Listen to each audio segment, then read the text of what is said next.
Me ollaan nyt täällä Ylämyllyn koulun pihalla ja kun tässä on keitetty punamultaa 5000 litraa ja viime kesänä yön aikana 500 litraa ja 50 litran annoksia on keitetty monia kymmeniä, niin nyt me ajateltiin, että keitetäänkin vaan 5 litraa.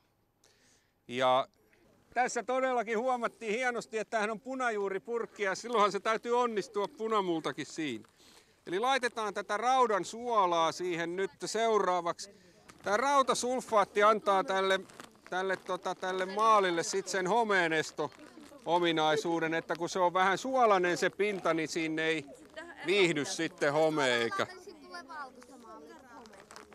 Tällä ruisjauholla me saadaan tähän maaliin se tärkkelysliisteri, jonka avulla tämä maali sitten liimataan sinne seinään. Ja Suomen paras punamulta kaipaa myllyn parhaan ruisjauho. Tällä sekoitetaan, tämä on tärkeää, että noin.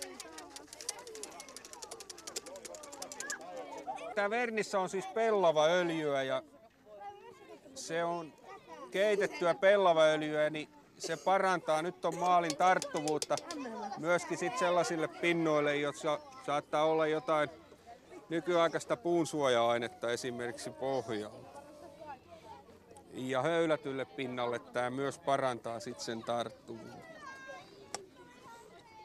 Ja näiden jälkeen keitetään semmoinen tunnin verran.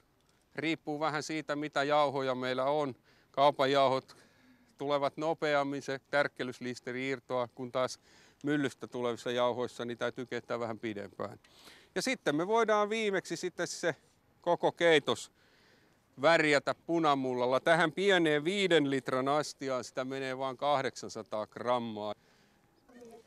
Nyt tässä punamullan lisäämisvaiheessa on hyvä ottaa tuolta vähän ylimääräistä tulta pois, että jos se alkaa vaikka kuohuamaan, niin siinä on helposti semmoinen vaara lähellä, että tämä meidän keitos kuohuu yli. Tämä punamulta on lapset sellainen maali, että tämä on Suomen vanhin maali.